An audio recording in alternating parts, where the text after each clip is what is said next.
Imagine this. It's Valentine's Day in Washington, D.C.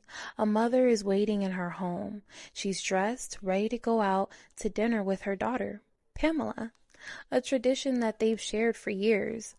But Pamela doesn't show up. She doesn't call. She doesn't answer her phone. This woman, her daughter, who's never late, mind you, never flaky, never misses a plan without saying something, is suddenly silent. Now, the mother tries not to panic. Maybe Pam got busy. Maybe she got caught up in traffic, or maybe she got called into work. But something in her chest says that this isn't right. She drives to Pam's house. Both cars are in the driveway. Mail is stacked up at the door. And when she peers inside, the blinds are raised. Pamela never raised her blinds, okay? She lowered them from the top for privacy. It was a thing she did, a little thing, but one her mother knew. Something is off. She calls her son. Hours later, Pamela Butler is reported missing. What the family didn't know, what no one could have imagined, was that the case of their missing daughter and sister would go unsolved for 8 years. And when answers finally came, it would lead to a second woman, a disappearance, and a serial pattern hidden in plain sight. This is the tragic story of Pamela Butler.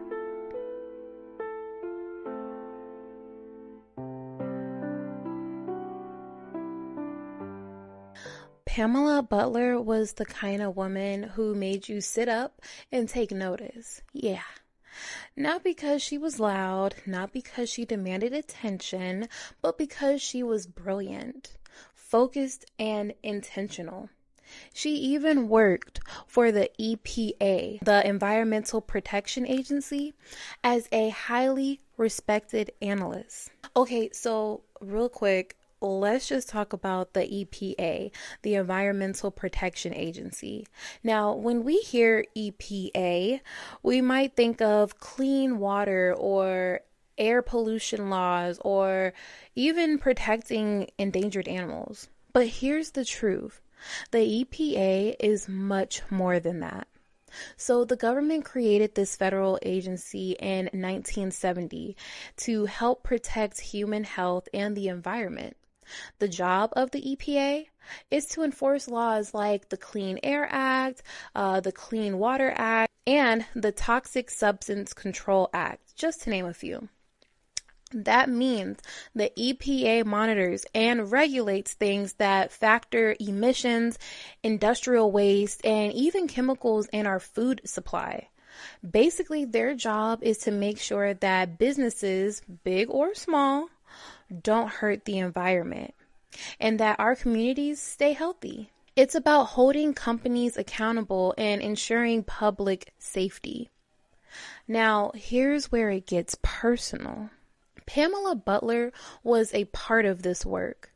She didn't just show up at the EPA and work a regular 9 to 5.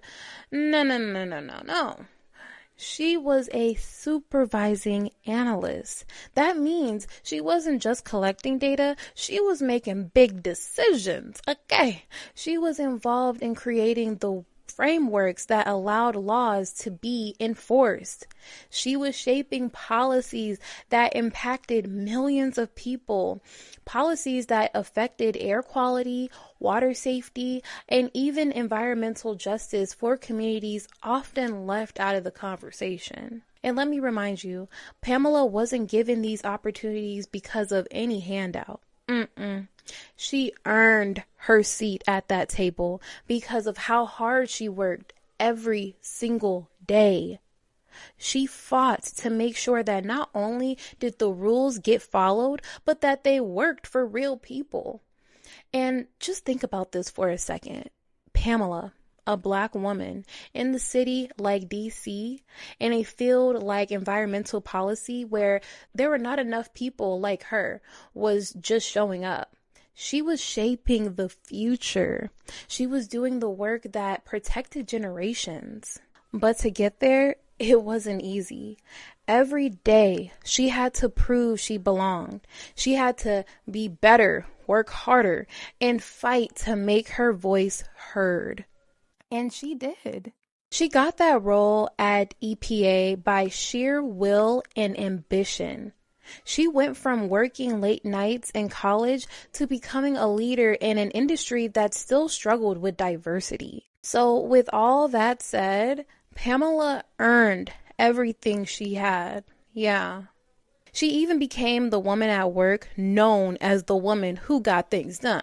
No shortcuts, no excuses. She showed up early and stayed late, kept records of everything, followed the rules, and then rewrote the ones that didn't make any sense. She bought her own home, paid off her cars, took care of her mother. She was self-made in every sense of the word.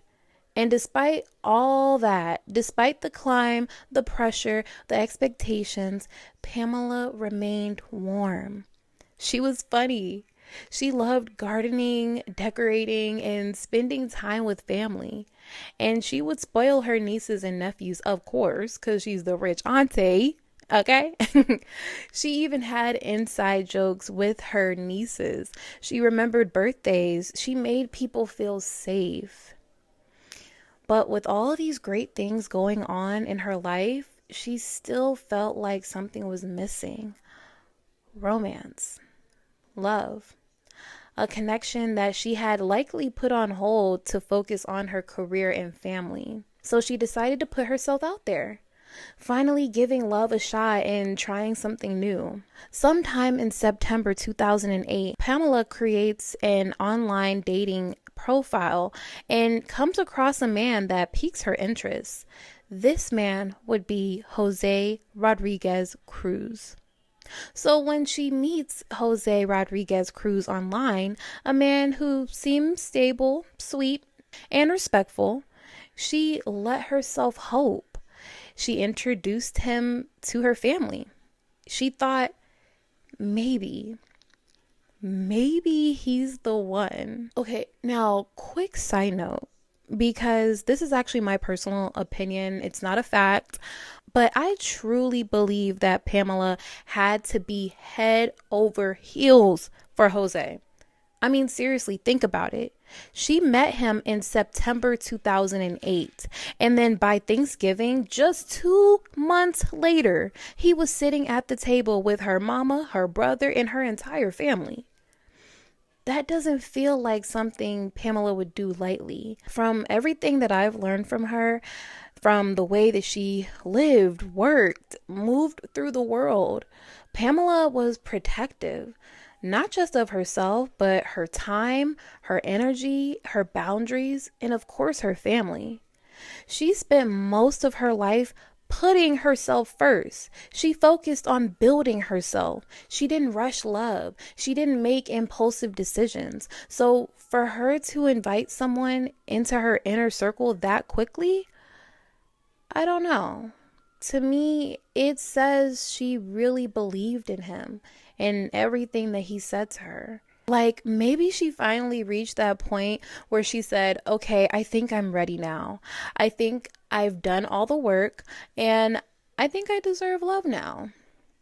And that just makes this story even harder to tell, because when you know how long someone waited to let their guard down and how carefully they protected their peace, it hits differently when the person they trusted turns out to be the one to hurt them the most.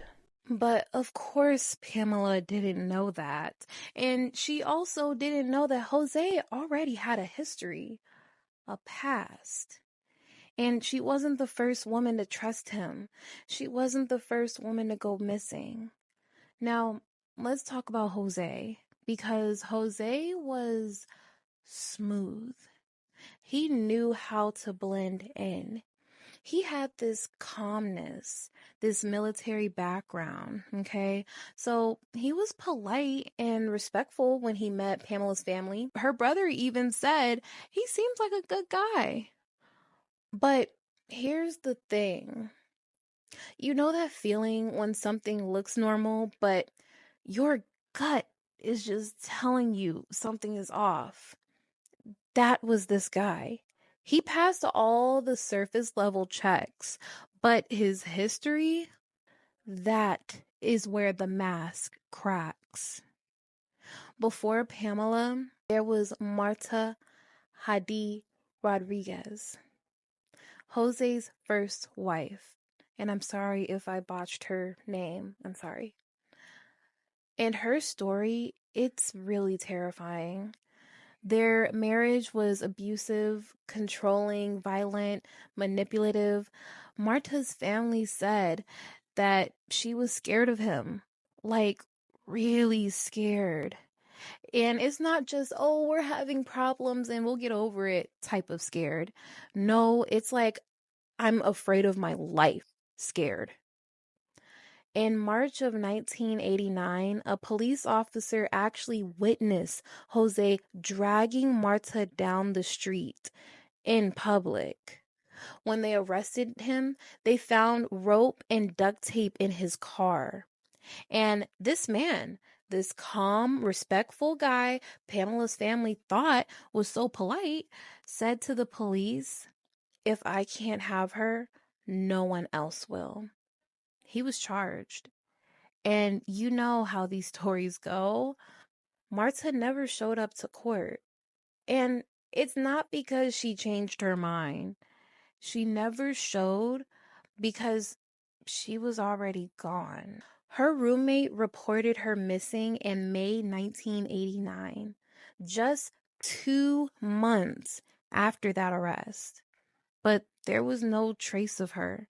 Her case went cold. And Jose walked away free. Yeah. He moved on, started a new life, and eventually he met Pamela. But here's the part that breaks my heart the most. Marta had a son. He was a little boy when his mom disappeared, and he grew up scared of his own father. He said he always feared he'd be next. He had to tiptoe around Jose, watch what he said, how he said it. Imagine growing up with that fear, knowing what your father was capable of, and nobody listened. Not until decades later, when a different woman, Pamela, went missing too. And only then did they realize that Jose had did it before. February 14th, 2009, Valentine's Day. Pamela had plans. Nothing wild, no romantic getaway, just a dinner with her mom. But this wasn't just any dinner. This was routine. Pamela and her mother did this every year. It was their thing. She told her mom, "I'll pick you up." But she never came. No call, no text, no show. Her mom waited. An hour passed, then another. And you know that moment when you go from confused to panic? That's where Thelma was. She called Pamela's phone straight to voicemail. She called again and again. By now, her stomach was sinking. She drove over to Pamela's house. That's when she saw it. Both of Pamela's cars were parked out front. The mail was still at the door. The blinds, those damn blinds, were pulled up. Pamela never left her blinds up from the bottom. Never. It was a tiny detail, but it hit Thelma like a brick. Something was off. She called her grandson, Pamela's nephew. Together, they went inside. Now, imagine you're walking into a house of someone who should be home. Everything looks almost normal. The lights are off, the air is still, but it's the little things that scream. The bed is made perfectly. Her toothbrush is dry to the bone. Her phone is literally still on the charger. Her purse is by the door. Her glasses, Pamela's glasses, are sitting by her nightstand. She'd never went anywhere without them. Her mother and nephew checked every room. They called her name. Nothing. No signs of a struggle, no broken windows, no open doors. But yet, she wasn't there. She hadn't left. It was like she vanished into thin air. That's when the family called Derek, and Derek called the police. In those early days after Pamela went missing, it felt like the world just stayed quiet. No headlines, no breaking news, not even a ticker on the local stations. It was like she vanished and no one outside her family seemed to care. But Derek Butler, he wasn't going to just let his sister be forgotten. Mm-mm. He called every media outlet he could find, sending emails, sending voicemails, showing up in person, and still nothing. Not until 7 News finally listened. ABC 7 DC Bureau Chief Sam Ford talked with Butler's mother today as searchers prepare to look for her daughter's body along I-95 in Virginia tomorrow. We would like to get a closure. As another Christmas approaches in Thelma Butler's living room today, she and her son Derek are hopeful that a search authorities plan to do tomorrow in Stafford County, Virginia, will turn up remains of their loved one who disappeared nearly 9 years ago. They ran Pamela's story, and once they did, it caught fire. Other stations followed. The case picked up steam, and Derek later said, Channel 7 was the first one to run the story. No one wanted to cover it until you all did. Once you covered it, it just kind of took off. But the delay, that hesitation from the media, that wasn't just an oversight. That's actually part of a larger problem. Because in America, Black women are going missing at alarming rates. And most of the time, no one is talking about it. Right now, Black Americans make up only 13% of the population, but they account for about 40% of all reported missing persons. In 2022 alone, over 97,000 Black women and Black girls were reported missing. Let that number just sit with you. 97,000. And yet, how many of those cases do you see on the news? How many names do you hear? Let's just be honest. Let's just be honest. When a young white woman goes missing, the media shows up. When a Black woman disappears, it's often silence. Experts even have a term for it, missing white woman syndrome. When certain lives seem to get more airtime, more urgency, more empathy, while others are treated like background noise. And that's what Pamela's family was up against. Not just a mystery, not just grief, but an entire system that wasn't built to care for women like her, like me. So Derek had to fight twice as hard. Once to find his sister, and again, just to make sure the world sees her for who she is. And honestly, he shouldn't have to do that alone. Pamela was officially declared dead in 2016.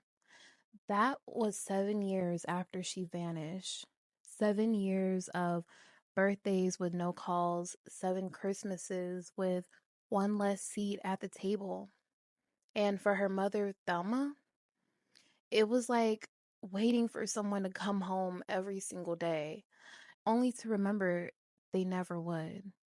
But Derek, he never stopped. He kept pushing. He kept emailing. He kept showing up. He told the police, "Don't forget about my sister.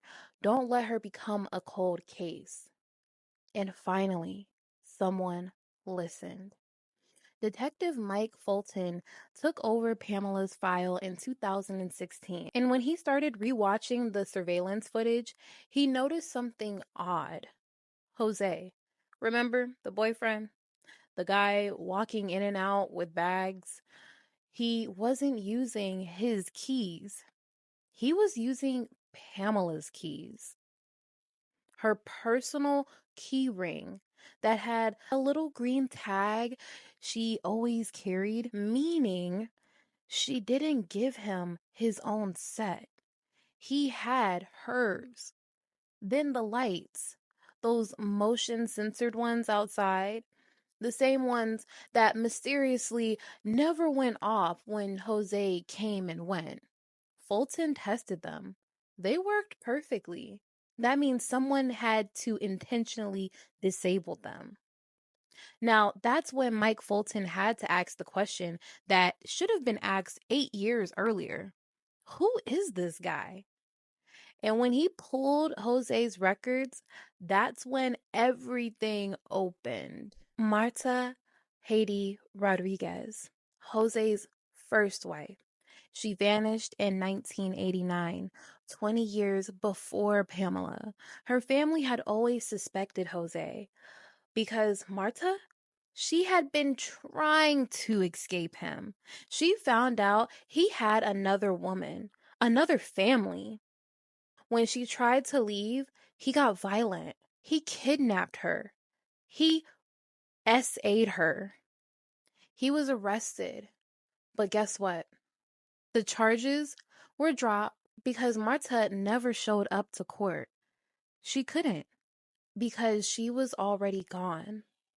And just like Pamela, Jose told everyone that she had just left. And for nearly 30 years, nobody knew what happened to her.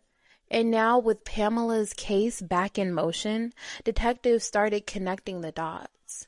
Same MO, same excuses. 2 women, 1 man. This wasn't just a coincidence anymore. This was a pattern. And finally, in 2017, they arrested Jose Rodriguez Cruz for the murder of Pamela Butler. Jose Rodriguez Cruz was now in custody.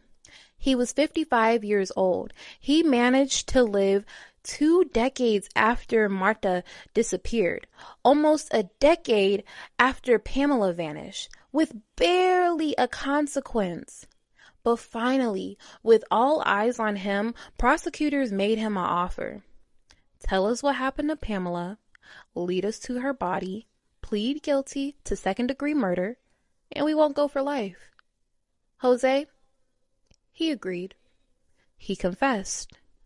And what did he say? It's the kind of thing that actually keeps you up at night.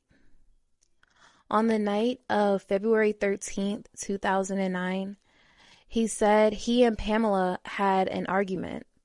Something about her confronting him, something about feeling disrespected. And so he did what he had done before. He strangled her in her own bedroom, in her safe space. And after killing her, he calmly cleaned up. And over the next 2 days, he removed her belongings from the house while pretending everything was fine. He disabled the outdoor lights. He used Pamela's own key to enter and exit without raising alarm. And then, with a chilling precision, he placed her body in a garbage bag, moved it to a ground level window, and pushed her out. That window, that was the one that was in the blind spot of Pamela's surveillance system.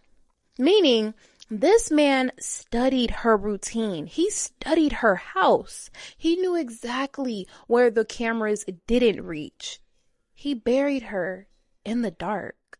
Jose said he drove Pamela's body out of D.C. down Interstate 95 into Stanford County, Virginia, a quiet stretch of woods near the highway.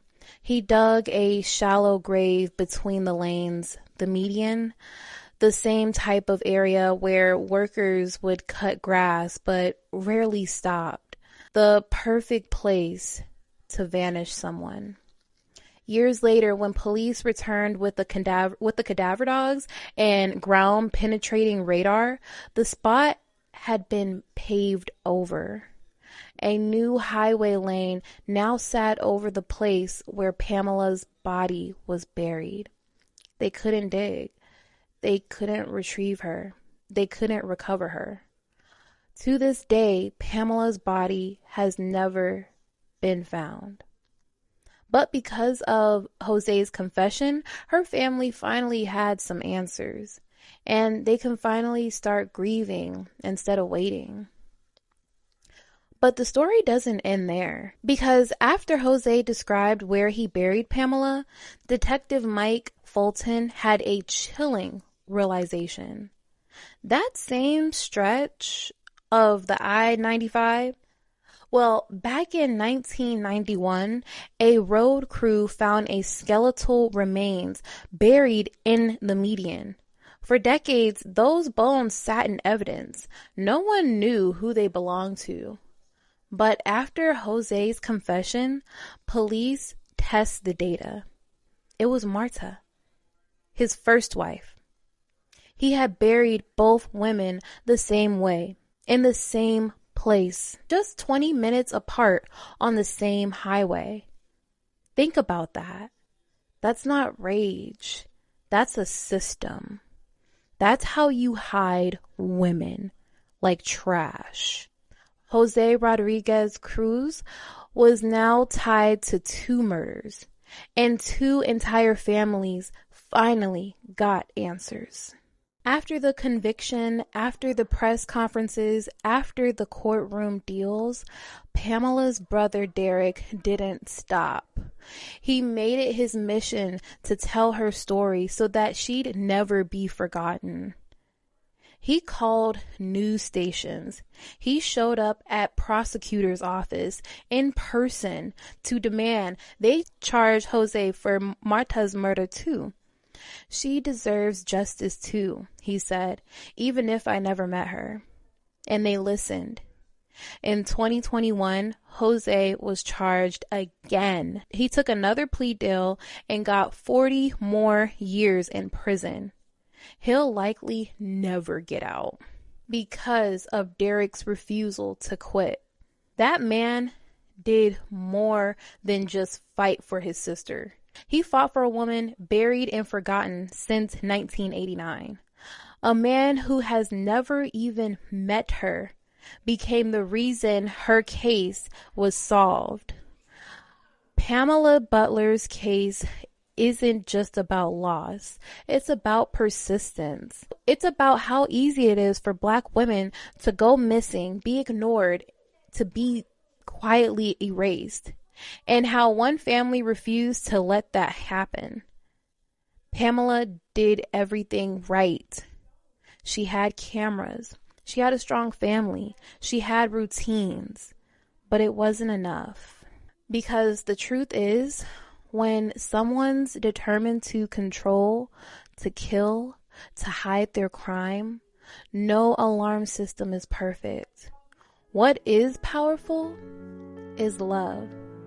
Pamela's family loved her so fiercely, so fully, that even after the world moved on, they didn't. And because they didn't stop, a killer was caught. 2 stories were told, and 2 women, Pamela and Marta, were remembered not as missing persons, not as victims, but as people who mattered. And now, thanks to you for watching, because they will never be forgotten. If this story moved you, if you believe that these women deserve more than silence, make sure to leave a comment below. And if you have any other stories that you think I should cover, cases that deserve more attention, especially ones that honor the victim, drop them in the comments too. I'm here to tell stories that don't always make headlines, but need to be heard.